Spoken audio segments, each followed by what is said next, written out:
June the 22nd, 1953, Brooklyn, New York. Jimmy Bern woke at 5:30 every morning. Not because he wanted to, because he had to. Crown Heights in the summer was 5 floors of chipped brick, fire escapes draped in other people's laundry, and the smell of hot asphalt that became almost suffocating by July. The hallways of Jimmy's building smelled of cabbage and cigarettes, and the particular damp that old buildings hold on to the way old people hold on to grudges, permanently, without apology. Jimmy's mother worked 2 jobs after his father went to Korea and did not come back. Not killed, just did not come back. That was worse, somehow.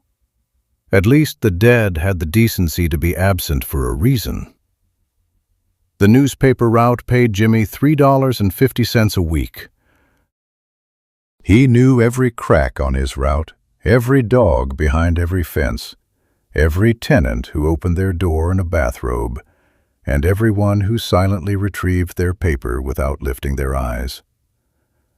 After 2 years, Jimmy could walk the 47 buildings, from the corner of Union Street to President Street and back, in 22 minutes, blind. He had done it once with his eyes shut on a dare from his friend Marcus, and had made it in 24, which Marcus said did not count. But it did count, and Jimmy knew it. That morning he collected payment from the quiet man in building number 252. The man had lived there 3 months. He was always neatly dressed, even at dawn, spoke English with a precision that was itself slightly wrong, too polished somehow, like a clock wound too tight. He paid exactly, never tipped, never complained. He held himself the way certain adults held themselves, as if the space around them had been arranged in advance. His name, according to the building manager, was Emil Goldfuss, a painter, arrived from California. That morning, Goldfuss extended a 50-cent coin without a word. "Keep the change," he said, and closed the door. Jimmy dropped the coin in his pocket with the rest of the change and ran on. A coin was a coin. He gave it 0 seconds of thought. He had 6 more buildings, then school, then the afternoon route, then the homework he had not done for Mrs. Halloran's English class, and somewhere in between all of that, he needed to figure out whether he could stretch 30 cents into a hot lunch without his mother finding out he'd skipped breakfast again. There was no room in any of that for thinking about coins, until it fell on the kitchen linoleum. The sound was wrong. Not bright and ringing, the way a coin should sound when it hits a hard floor and spins and settles, but dull, short, almost wooden, like a pebble dropped on packed clay. Jimmy stood at the kitchen counter for a moment without moving, the way you stand when something does not fit and your brain is still catching up to what your ears already know. Then he crouched and picked it up. It looked normal. Eagle on the obverse, date stamped 1948. An ordinary worn nickel with the soft edges of something that had been in circulation for years. He turned it over. Nothing unusual on the reverse either. He pressed it between 2 fingers, almost idly, the way you might press any coin out of pure habit. The coin gave way. It split along an invisible seam, like the lid of a tiny box, like a locket, like a thing designed from the very beginning to be 2 things pretending to be one, and fell open in his palm in 2 clean halves. Inside, rolled into a cylinder no bigger than a grain of rice, was a scrap of paper thinner than onion skin. Jimmy unrolled it carefully, using his thumbnail, the way you unroll something you already know you should not be touching. On it were numbers. Row after row of numbers, written in pencil so small and so precise it looked like the work of a machine. 40 groups, maybe 50, No letters, no punctuation, no name, no date, no word of any kind. Just the numbers, arranged in perfect columns, saying nothing to Jimmy Bern, and everything to someone he had never met and would never meet. Jimmy Bern stood alone in his kitchen at 5:48 in the morning, holding an open coin and a slip of paper covered in code, and felt the floor tilt under him. The breakfast dishes were in the rack. His school bag was by the door. The clock on the wall made its small sound, the same sound it made every second of every day, indifferent to what was happening beneath it. He did not know yet that what he was holding had been hunted by the Federal Bureau of Investigation for 4 years. He did not know the name Rudolf Abel, or what a KGB illegal was, or that the man in apartment 4B had spent 7 years building a life in this country for the sole purpose of destroying it. He was 14 years old. He knew how to make a newspaper route in 22 minutes and how to stretch 30 cents into a hot lunch. Emil Goldfuss had arrived in New York in the spring of 1950. He had rented a studio on the top floor of a building on Fulton Street in Brooklyn, north-facing windows, the kind of flat gray light that painters prize because it does not shift or flatter or lie. He paid 3 months in advance, in cash, counted out on the building manager's desk in $20 bills with the unhurried ease of a man accustomed to transactions that leave no paper trail. The building manager, a retired schoolteacher named Harold Sachs, was not accustomed to tenants who paid in advance without being asked, and the fact lodged in his memory the way small, pleasant surprises do, without suspicion, without analysis, as simple evidence that some people were simply easier than others. He furnished the studio simply: a work table, 2 chairs, a cot, a shelf of books. The books were good: Whitman, Hemingway, a worn copy of Tocqueville's Democracy in America, whose margins held faint pencil marks that Sachs, who had once borrowed it for an afternoon, could not quite make out. Goldfuss said they were notes from a class he had taken years ago. Sachs believed him. There was nothing about the man that invited disbelief. Goldfuss was a quiet neighbor. He did not throw parties, did not receive visitors at odd hours, did not quarrel with anyone. Sometimes his light burned past midnight. He said he was working through a difficult series of paintings. He traveled occasionally, upstate, he said, to paint landscapes.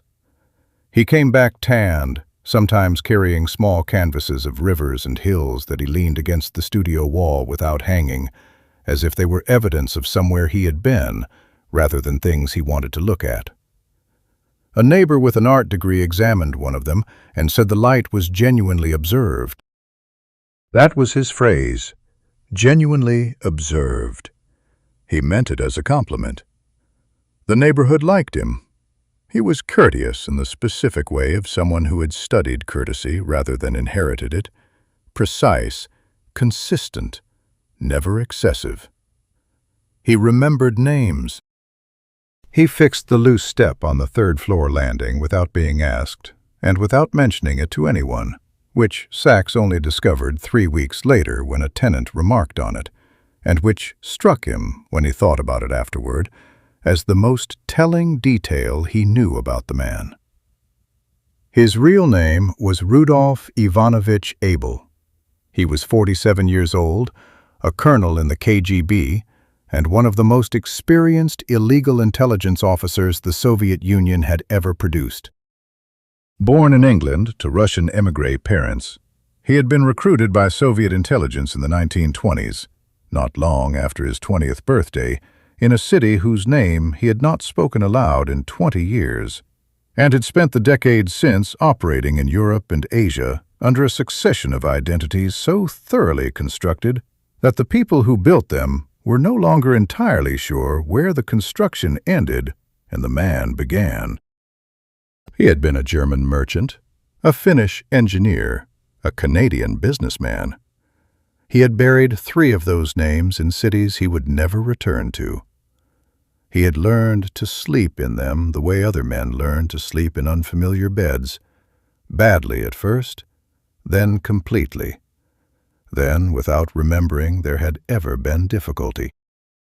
Abel, the name he had taken from a deceased Soviet agent whose documents and biographical record he had assumed with the same methodical care he brought to everything, had arrived in the United States with a mission of enormous complexity: to build and maintain a network of intelligence sources in the heart of American industrial and military life.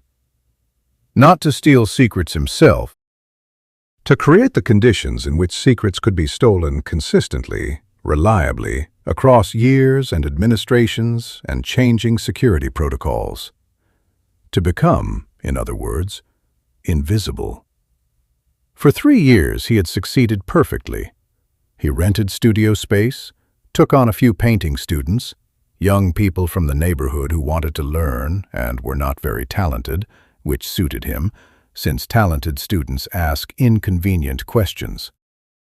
He attended gallery openings in Manhattan, argued about art in coffee shops with genuine feeling.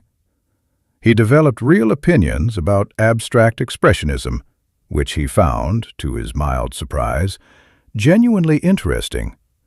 Not as art, exactly, but as a symptom of something about American anxiety that his reports back to Moscow tried and failed to adequately describe. He was careful with the tradecraft. He used hollowed coins to pass messages to couriers, elegant devices, machined to tolerances that made the seam all but invisible to the naked eye. He never met the same contact twice in the same place. He checked for surveillance with the disciplined patience of a man who understood, from long experience, that one lapse, one mistake, one small thing gone wrong at the wrong moment could end everything that years of careful work had built. He had seen it happen to other men. He did not intend to let it happen to him. He had planned for many things. He had planned for surveillance, for informants, for the slow, patient work of federal counterintelligence. He had planned for the possibility that a contact might break under questioning, that a document might go missing, that some thread of the network might fray and lead investigators toward him. He had contingencies for contingencies. He had, over the course of a career that spanned 3 decades and 4 continents, developed an almost architectural sense of risk. Where it accumulated, where it could be distributed, where it had to be simply accepted and lived with. He had not calculated for a 14-year-old newspaper boy with bad luck and a clumsy pocket. In 30 years of professional deception, it had simply never occurred to him to plan for that. Jimmy sat at the kitchen table for a long time after his mother left for her first job. He turned the 2 halves of the coin over and over in his fingers. The craftsmanship was extraordinary.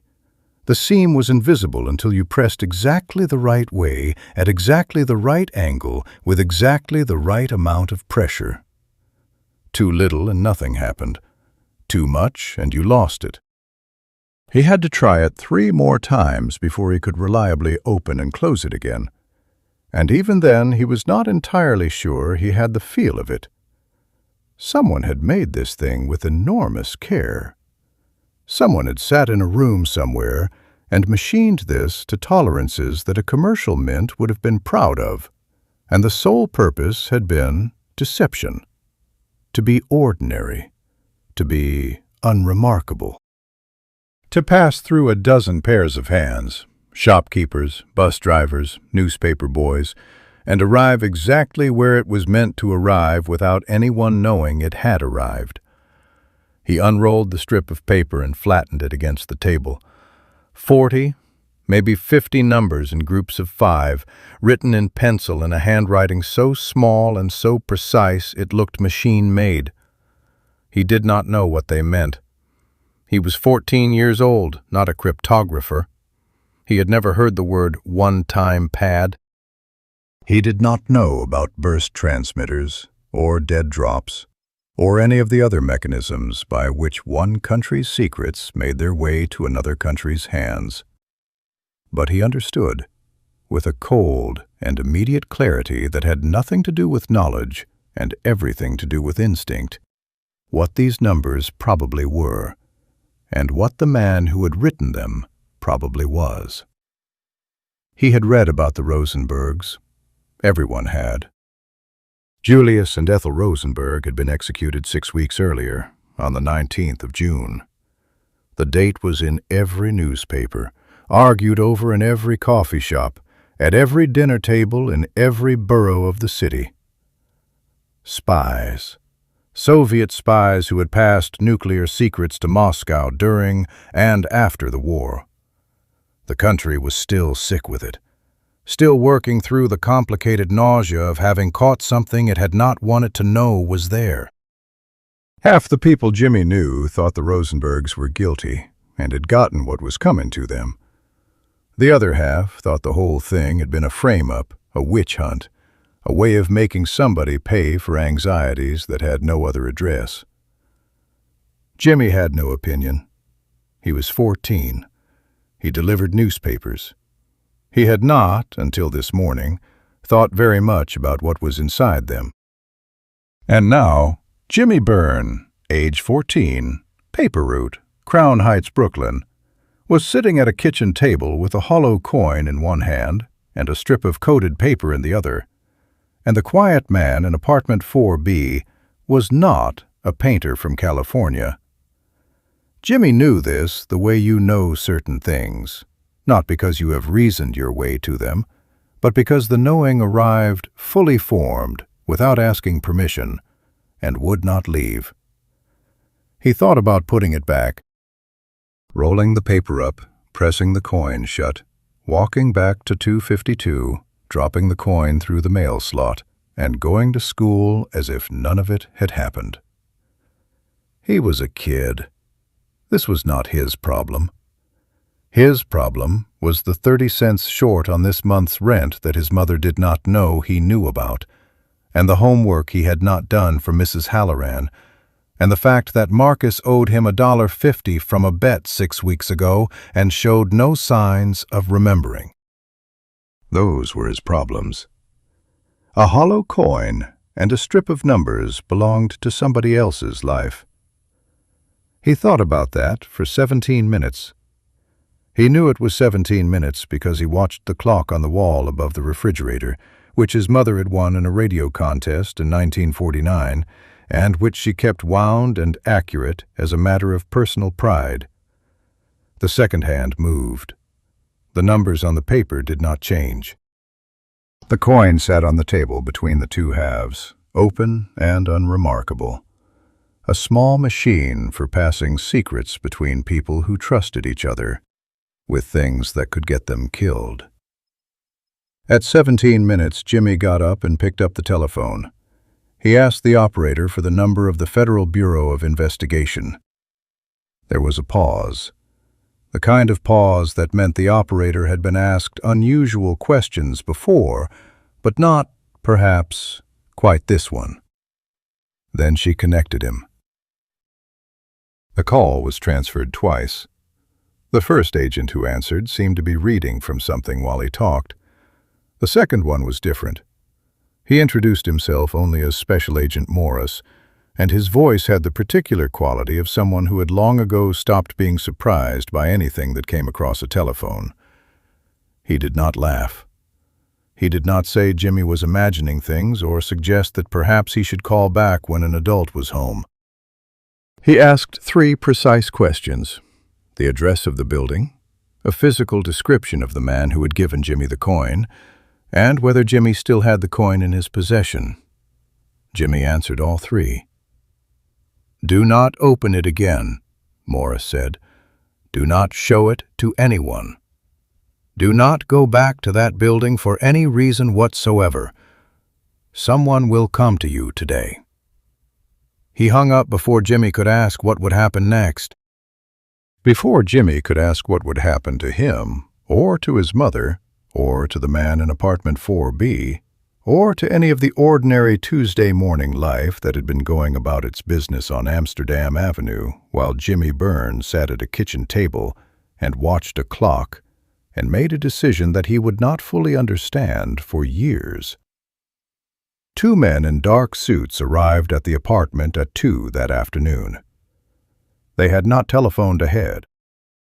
They simply knocked, twice, with the particular knock of people who are accustomed to doors being opened for them. Jimmy's mother was still at her second job. Jimmy answered wearing his school clothes, which he had not changed out of because some part of him had understood since the telephone call that morning that the day was not over yet, and that it would be better to be dressed for whatever came next.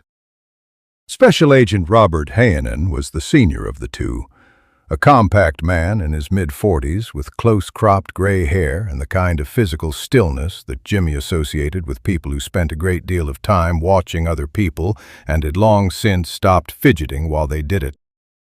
His partner was younger, perhaps 30, said almost nothing across the entire 40 minutes they were there, and wrote everything down in a small green notebook with extreme and unhurried care, as if the ink might evaporate and the words needed to be pressed into the paper rather than simply placed there. They examined the coin first. Hayanen turned it under the kitchen light with a magnifying glass he produced from his jacket pocket, rotating it slowly, tilting it at different angles, pressing the seam mechanism several times with an expression that revealed nothing except that he had seen things like this before and was comparing this one carefully against his memory of them. His partner photographed it from 6 angles with a small camera, each shot taken with the same deliberate patience as the note-taking. Then Hayanen set the coin on the table between them and looked at Jimmy and asked him to describe, in as much detail as he could manage, every interaction he had ever had with the man in apartment 4B. Jimmy discovered that he remembered more than he thought he did. He remembered that Goldfuss always paid in exact change, the correct amount produced without fumbling, as if the coins had been selected and arranged before the door was opened. He remembered that the man's hands, when he extended payment, were always completely still. Not the slightly restless hands of someone counting out change in real time, shifting weight from finger to finger, but the deliberate and practiced stillness of a man performing a familiar action in a familiar way for what might have been the 10,000th time. He remembered the smell of the hallway on the 4th floor, turpentine and something underneath it, something that was not paint, something sharper that he had no name for. He remembered that Goldfuss had once, only once, asked where Jimmy went to school. Asked it the way you ask a question when you already know you will ask it only once, and want to get the answer right the first time. When Jimmy answered, Goldfuss had nodded once, in the manner of a man filing information rather than receiving it, and had never asked again. Agent Hayanen wrote all of this down without expression. Not the expression of someone who found it uninteresting, but the expression of someone who had trained himself not to show interest, because showing interest changes what people tell you next. Then he closed his notebook and explained, in the measured tone of a man who had delivered partial truths so many times that the partial truth had become his natural register, that Jimmy had done exactly the right thing, that the coin was significant, that there were people, he did not say who, did not say how many, did not say for how long, who had been looking for something very much like this. He could not explain further. He was sorry about that. He asked Jimmy not to discuss any of this with anyone, not his friends, not his teachers, not your mother, Hayanen said. He paused. Especially not your mother.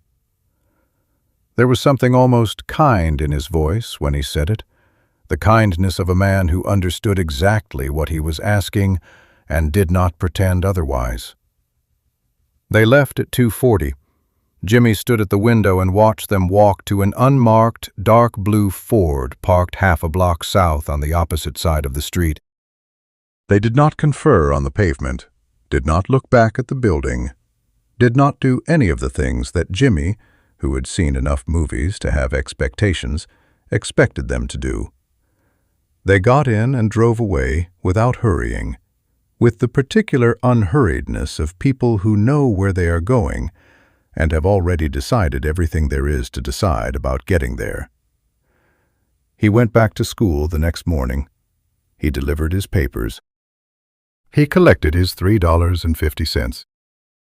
He passed Building 252 twice a day, morning and evening, for the next 3 months, and 11 months after that, and the 11 months after that, and he did not look up at the fourth-floor windows, because he had decided not to look up at the fourth-floor windows.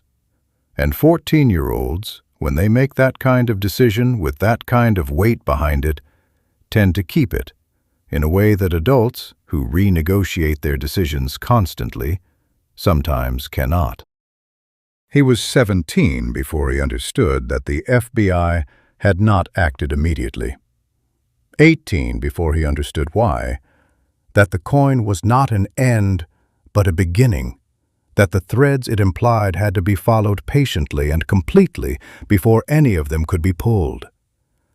The Bureau needed to know not just who Abel was, but who he had talked to, and who had talked to him, and what had moved along the network that he sat at the center of, and where it had gone. You did not arrest one man when the arrest would warn 10 others.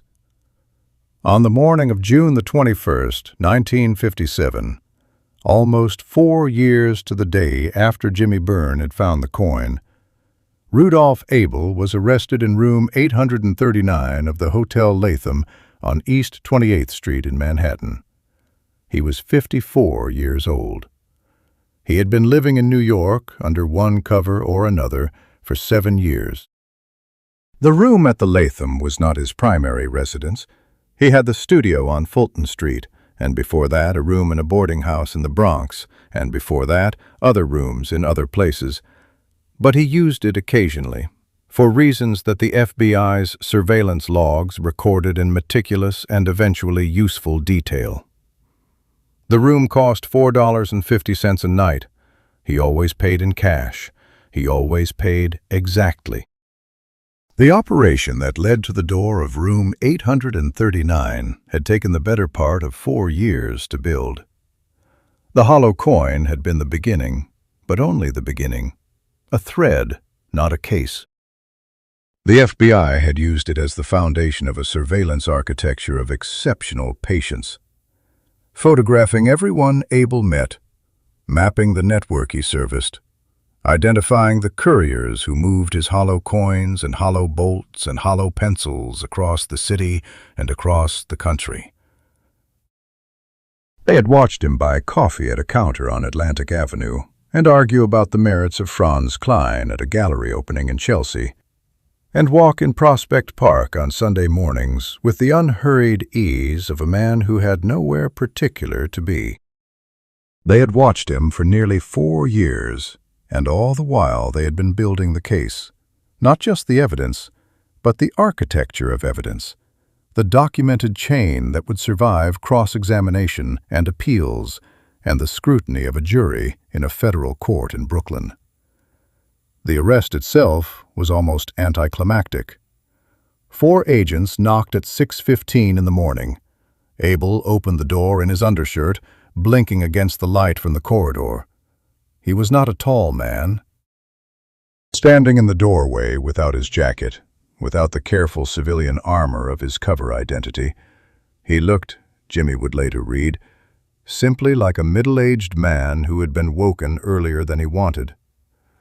He looked at the 4 agents in the hallway for a moment without speaking.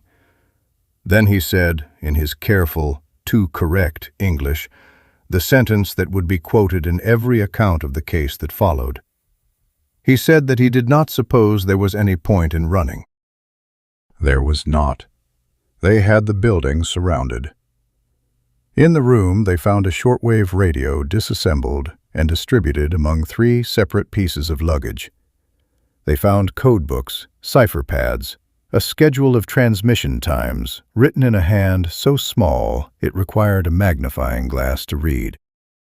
They found a collection of hollow containers, not just nickels, but bolts, cufflinks, a carpenter's pencil with a cavity in the eraser end that could hold a microfilm strip no larger than a thumbnail. They found photographs of documents that had no business being photographed, technical specifications, personnel files, communications whose classification markings were visible in the prints. They found the accumulated material evidence of a professional intelligence operation that had functioned quietly and carefully and without detection for 7 years. Abel was tried in federal court in Brooklyn in October of 1957. The trial lasted 2 weeks. The government's case was thorough and the defense was limited, which was not the fault of the lawyer, a former judge named James Donovan, who took the case as a matter of professional obligation and conducted it with a rigor that earned respect from people on both sides of the courtroom. Abel was convicted on 3 counts of conspiracy to commit espionage and sentenced to 30 years in federal prison. He said almost nothing throughout the proceedings. Not denial, not justification, not the speeches that other convicted spies had made from the dock. He carried himself with a professional composure that the presiding judge noted explicitly in his sentencing remarks. A composure that was not indifference, but something more like the quiet acceptance of a craftsman who has done his work to the best of his ability and who acknowledges, without self-pity and without performance, that the outcome was not entirely within his control. He was exchanged on the 10th of February, 1962, on the Glienicke Bridge between West Berlin and Potsdam, the checkpoint bridge that would earn its unofficial name, the Bridge of Spies, from exactly this kind of transaction and the others that followed it. He crossed on foot in the gray morning light and was traded for Francis Gary Powers, the American U-2 reconnaissance pilot who had been shot down over the Soviet Union on the 1st of May, 1960, and who walked across the same bridge from the other direction at the same moment, neither man looking at the other as they passed.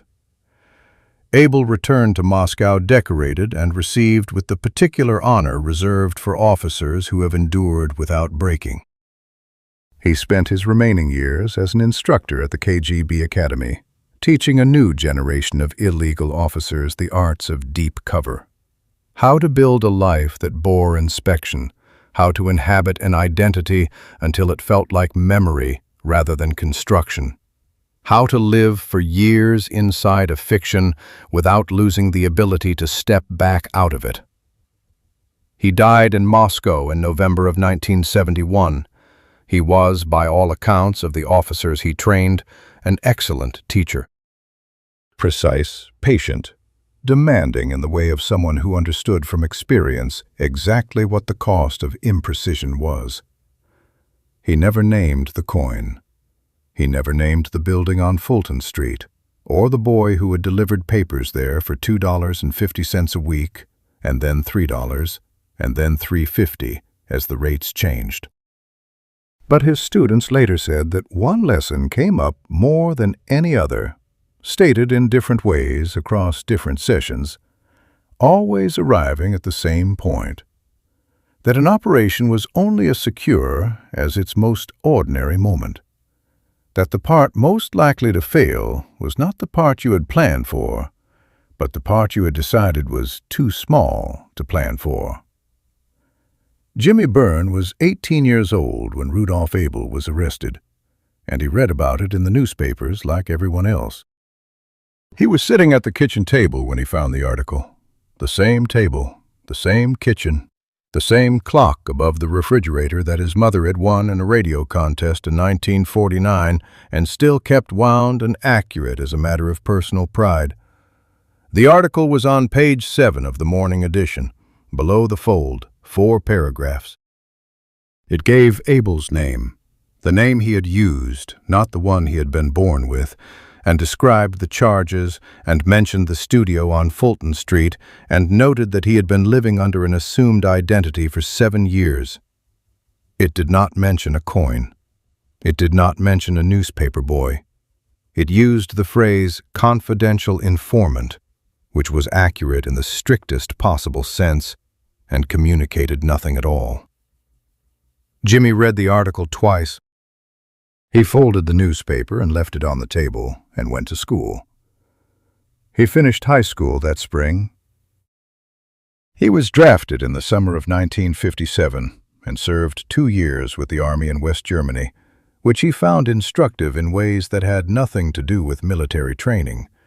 He spent a great deal of time simply looking at the country, the rebuilt cities and the unrebuilt spaces between them, the particular quality of a place that was still working out what it had been and what it intended to be next. He came home in 1959, got his electrician's apprenticeship, and spent the next several years learning a trade that suited him, practical, physical, governed by rules that were reliable and consequences that were immediate and honest. He married a woman named Carol Stasevsky in 1963. They moved to a house in Queens. They had 3 children, 2 boys and a girl, in that order, spread across 9 years. He voted in every election from 1960 onwards. He paid his taxes on time. He watched the news and argued about Vietnam the way everyone argued about Vietnam, which is to say, with great conviction and without much resolution. He kept the coin, not the real one. The FBI had taken that on the afternoon of June the 22nd, 1953, along with the strip of paper and a formal receipt signed by Special Agent Hayanen and dated and numbered in the careful, bureaucratic manner of an institution that understood the evidentiary value of documentation. But before the 2 agents left the apartment that afternoon, the younger one, the one who had said almost nothing and written everything down, had placed a small manila envelope on the kitchen table without comment and followed his partner out the door. Inside the envelope was a copy of the receipt and a single, ordinary 50-cent coin. A replacement, offered without explanation and without ceremony, in the manner of a transaction whose terms both parties understood without needing to state them. Something was taken, something is returned. The debt is not canceled, but it is acknowledged. Jimmy kept the replacement coin in a wooden box on the shelf in his workshop in Queens, beside a photograph of his father in Army uniform, dated 1950, and a small brass compass that had belonged to his grandfather and no longer pointed reliably north. He never told his children about the coin directly. The FBI had asked him not to, and he had agreed. And he was the kind of man who kept agreements of that kind, not out of obligation, but because keeping them had become part of how he understood himself. But once, when his oldest son Danny was around 12 and passing through a period of intense fascination with Cold War espionage, spy novels borrowed from the school library, the James Bond films, the whole elaborate mythology of it, Jimmy had taken the coin down from the shelf one evening and held it in his palm for a moment without speaking. Danny had watched him. Jimmy had turned the coin once between his fingers, feeling for the seam that was not there, the mechanism that this coin did not have. "A man gave me one of these once," he said, "except it was not really a coin." Danny had waited, in the way that 12-year-olds wait when they sense that something is about to become interesting. Jimmy had put the coin back in the box and put the box back on the shelf. He never said anything more about it. Danny grew up and became an accountant in New Jersey, and, as far as Jimmy knew, never thought much about the Cold War after the age of 14. The coin stayed on the shelf. The photograph stayed beside it. The FBI declassified the details of the Abel operation in stages through the 1990s. Historians and intelligence scholars examined the files carefully. They gave the case a name, the hollow nickel case, and wrote about it in journals and in chapters of books about Cold War counterintelligence. They noted the coin as a seminal example of tradecraft failure, a communication device of genuine technical elegance, rendered useless not by sophisticated counterintelligence work, not by a defector or a double agent or a broken cipher, but by a physical accident of the most mundane kind, a coin placed in the wrong hand, a pocket not deep enough, or a floor that was harder than it looked, or simply a moment of inattention in the middle of an ordinary transaction, the kind of inattention that no training program, however rigorous, can entirely prevent. Because human beings in the midst of elaborate deceptions are still, at the level of muscle and reflex, human beings making change. The lesson was noted on both sides and was not subtle. The most sophisticated operation was only as secure as its most ordinary moment. The most carefully constructed identity could be undone by a gesture. The most thoroughly planned deception could be unraveled by a sound. Jimmy Bern died on the 14th of March, 2009, at the age of 70. He had been ill for 8 months and spent the last 6 weeks in a hospital in Flushing, Queens, where the nurses, who liked him, said he was the easiest patient on the ward. His daughter, Ellen, wrote the obituary. It appeared in the local Queens paper and mentioned his wife, Carol, who had died in 2003, and his 3 children and 7 grandchildren, and his 31 years as a licensed electrician, and his love of the Mets, and his habit, noted by several neighbors who were asked to contribute, of fixing things for people without being asked and without mentioning it afterward. It did not mention the morning of June the 22nd, 1953. It did not mention a hollow coin or a strip of paper covered in numbers, or a telephone call to a federal agency made by a boy of 14 who watched a clock for 17 minutes first. Some things, once classified, retain a kind of classification even after the official secrecy has been lifted. Not because the information is still sensitive, but because it has been absorbed so completely into a person's private understanding of themselves that it no longer feels like history. It feels like memory. It feels like the part of a life that belongs to the person who lived it and to no one else. The coin is still in the box. Ellen kept the workshop contents when she cleared the house. She does not know what the coin is. She kept it because it was on a shelf beside a photograph of her grandfather in uniform and a brass compass. And those 3 things had clearly belonged together for a long time, and it seemed wrong to separate them.